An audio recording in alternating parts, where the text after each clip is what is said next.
there, welcome to the Movement Clinic. Emily here. Today I am going to break down Humble Warrior for you. So this is a pretty powerful pose, a very humbling pose that we can come into from two different warrior variations. We can do this from Warrior 2 or Warrior 1. So the lower body can change, but really the actions in the upper body stay the same. And this does require a bind, so if you have tight shoulders or cranky shoulders, a strap is super handy. Okay, so I'm going to show you from both variations. You'll come across these in both variations, and sometimes you even come across this from a high lunge, like a humble lunge or humble crescent lunge. So a lot of different ways to come into this. Either way, upper body actions remain the same. Shape of the low body shifts depending on who's teaching and what the purpose of their class is. So let's try first coming into a solid Warrior 2. Now, one of the biggest things here is the powerful lift of the low belly and sort of the curling under of the sit bones and stretching the low back down. We really want to have stable, powerful feet, stable, powerful legs here as our anchor and grounding force, because it can get a little wobbly once we start to shift our gaze and bow down inside of the leg, okay? So lift of the low belly, stretching the low back down, curling the sit bones under, pressing the back thigh back fat powerfully, and really wrapping that outer front hip, my right hip, underneath, okay? And as we stack the right knee over the right ankle, that stacked bone action creates easier balance and more stability because gravity is just pressing straight down through a straight leg, or not a straight leg, but a stacked leg, excuse me. So with all of this stable, we're going to interlace our fingers behind our low back. And of course, it goes without saying that coming into this warm, highly recommended, highly recommended.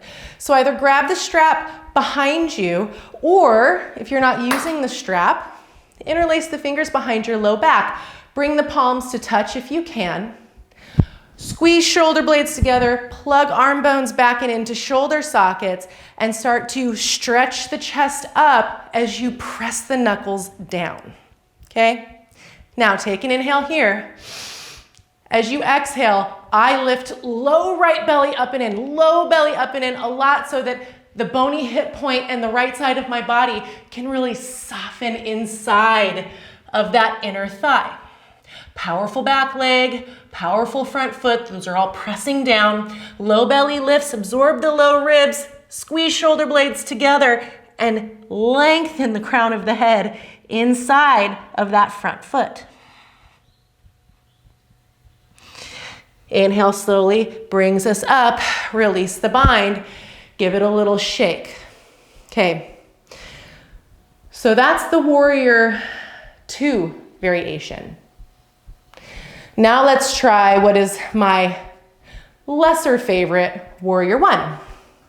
So I'm just gonna do that on my left side. Left toes forward, right foot pointing diagonally forward. Here, a little bit of space between the feet. If you're not sure about the difference between Warrior 1 and Warrior 2, there are tutorials on those. I invite you to hit pause, go and review so that the lower half of the body is very clear to you and we can really focus on what the upper body is doing here. So I'm gonna find my Warrior 1 stance. Try to get this front knee stacked over the front ankle, low belly lifted, back thigh pressing back, interlaced fingers behind the back. Now, again, the biggest thing is lifting the low belly and really softening the entire left side of the body inside of the leg. We're not resting on top of the leg. You can, of course you can, but let's maybe take it a step further. Let's try to lean into a little bit more of a challenge, a little bit deeper of a hip compression and hip opener, okay? So let's find those palms together, shoulder blades squeezing together, lift the knuckles and the hands away from the low back, Draw the low belly in, inhale. Exhale, curl the sit bones under, lift the low belly, soften inside of that front thigh. Take an inhale again. This is so much harder for me. Exhale, squeeze shoulder blades together, lift arms up and overhead, and I'm gonna soften the crown of my head inside of that front foot. And you can see I'm constantly adjusting the low half of my body, so hips are staying squared forward, front knee is staying stacked over front ankle. And slowly release, come on up.